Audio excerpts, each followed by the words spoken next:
तथाकथित कुछ मूर्ख नेता हर समाज में होता है, इस समाज में भी है। उस मूर्ख नेता को यह बात पता नहीं है कि सुप्रीम कोर्ट के द्वारा हम लोगों का आरक्षण खत्म हुआ है और सुप्रीम कोर्ट में भी हमने पुनर्विचार याचिका दायर किए हैं। मुझे पूर्ण आशा। आप देख रहे हैं MA न्यूज।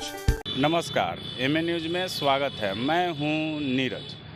तो हमारे साथ आज बीजेपी के वरिष्ठ नेता प्रवीण दास तांती मौजूद हैं और इन्होंने बिहार में उपचुनाव को जीत को लेकर के एनडीए को शुभकामनाएं और जनता को भी शुभकामनाएं दिया है। तो वहीं पान समाज के कुछ कथित नेताओं को बोला है कि अपना चेहरा चमकाने के लिए ये लोग इधर से उधर कर रहे हैं। तो और क्या कुछ कहा है, बने रहिए MA न्यूज के साथ। आज जो है एनडीए की भी जीत हुई है, क्या कुछ कहेंगे? देखिए, महाराष्ट्र में स्वीप कर गया एनडीए गठबंधन और बिहार में 4 के 4 सीट एनडीए गठबंधन जीत गई है।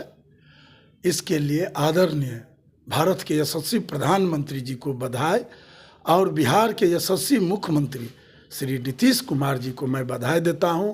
साथ ही एनडीए के सभी बड़े नेता को भी बधाई देता हूं, सभी कार्यकर्ता साथियों को बधाई देता हूं कि इतनी भारी जीत जनता ने विपक्षी को नकार दिया। यह साबित हो गया कि एनडीए के साथ जनता है भारत के और रहेगी। आप लोग एनडीए पे को बधाई और शुभकामना दे रहे हैं, तो वहीं आपके समाज के लोग जो है एनडीए का विरोध कर रहे हैं और उनका कहना है कि हमसे जो आरक्षण है वो एनडीए के द्वारा छीन लिया गया।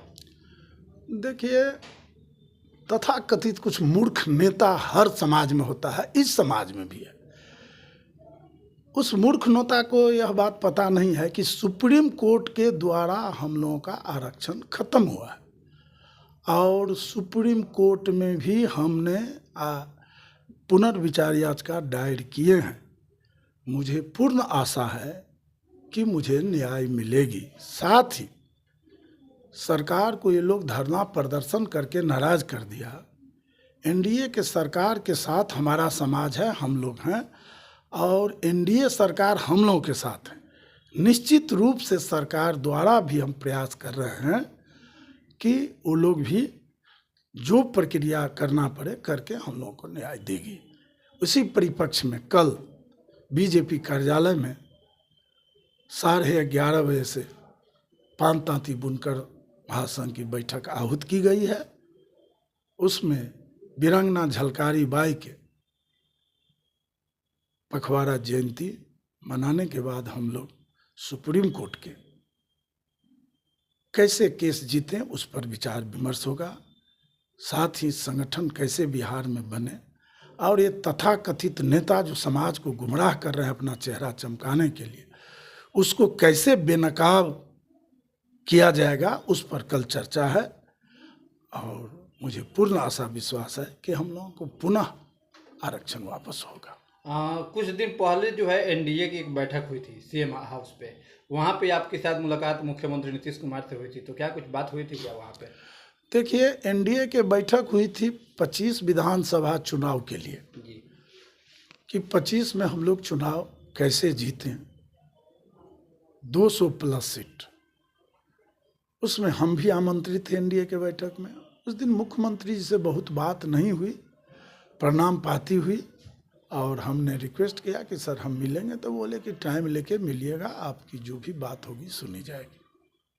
तो क्या लग रहा है कि जिस तरह से मुख्यमंत्री नीतीश कुमार साहब की बात हुई, तो क्या लग रहा है कि आरक्षण आप लोग को मिल पाएगा एनडीए सरकार द्वारा? देखिए, नीतीश जी हम लोगों के, हमारे समाज के भगवान पहले भी थे, आज भी हैं और आगे भी रहेंगे। एनडीए गठबंधन के नेता ने जो हम लोगों को लाभ दिया था फिर देंगे, आगे भी हम लोग उनके साथ हैं। हमारे साथ एनडीए के सभी नेता पार्टी हैं। लेकिन समाज के कुछ लोग कह रहे हैं कि अगर सरकार चाहे तो अध्यादेश लाकर जो है हमें आरक्षण दिलवा सकता है, तो फिर सरकार अध्यादेश क्यों नहीं ला रही है कि सुप्रीम कोर्ट के भरोसे बैठी हुई है? देखिए, एक बात मैं बताता हूँ, ये तथाकथित नेता लोग सरकार के खिलाफ धरना कर दिया है, सरकार के खिलाफ आवाज़ उठा रहा है। उस सब को चलते हम भी अभी नहीं नीतीश जी से टाइम लेके इस बिंदु पर मिले हैं, इस विषय पर मिले हैं, और न प्रधानमंत्री जी से अभी हम टाइम मांगे हैं इस बिंदु पर। चूँकि जोड़ा ये नेता सब बेनकाब हो जाए जनता के द्वारा, जनता समझने वाली है, धीरे धीरे समझ रही है। ये तथाकथित नेता हमको गुमराह करके अपना चेहरा चमका रहा है, सरकार के खिलाफ बोल रहा है, जबकि सरकार सर्वोपरि होती है।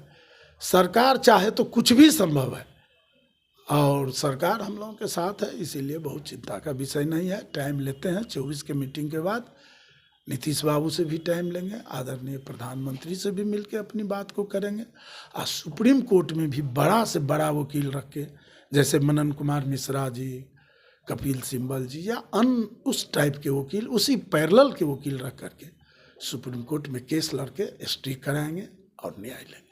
हाँ, एक आखिरी सवाल होगा। आए दिन आपको एनडीए के नेताओं से मुलाकात होती है, चाहे बीजेपी प्रदेश अध्यक्ष दिलीप जायसवाल हो या फिर बिहार के उप मुख्यमंत्री सम्राट चौधरी हो, तो क्या इन नेताओं से कभी आपकी चर्चा हुई है अपने समाज के आरक्षण को लेकर? देखिए, शुरू में जब सुप्रीम कोर्ट का निर्णय आया था तो सुप्रीम कोर्ट के निर्णय सम्राट जी के भी दिए हैं, बात भी की है। आदरणीय उप मुख्यमंत्री जी से, विजय कुमार सिन्हा जी से भी एक राउंड बात हुई थी। आदरणीय हमारे प्रदेश अध्यक्ष श्री दिलीप जायसवाल जी से बात हुई थी। उस बीच में कई लोगों से बात हुई थी। आदरणीय नित्यानंद राय, गिरिराज मंत्री भारत सरकार से भी बात हुई थी, और इस बीच में और कई नेताओं से बात हुई। लेकिन बीच में बाधक था महाराष्ट्र चुनाव और देश का झारखंड का चुनाव, बिहार में 4 उपचुनाव। तो ये सारी बातें की वजह से आगे बात नहीं बढ़ी। अब हम लोग फ्री हो गए हैं। आज इधर पार्टी का सदस्यता अभियान भी जोरों से चला है। 1 करोड़ हम लोग लगभग सदस्य बन गए हैं, और हम लोग अब निश्चिंत हो गए। अब 16 भी सदस्य बनाएंगे तब चिंता का विषय नहीं है, क्योंकि हम 1 करोड़ के आसपास सदस्य बच चुके हैं भाजपा के बिहार से, और दुनिया की सबसे बड़ी पार्टी भाजपा फिर साबित हो गई है। इसीलिए अब हम लोगों के सामने 2 बात रह गई है, ये 5 जाति को न्याय दिलाना और अगला 25 में विधानसभा चुनाव की तैयारी करना। तो क्या लग रहा है कि विधानसभा चुनाव से पहले आरक्षण मिल पाएगा? देखिए, प्रयास अनवरत जारी है। आशा तो मैं करता हूँ कि विधानसभा का 25 में चुनाव से पहले कहीं ना कहीं कुछ अच्छा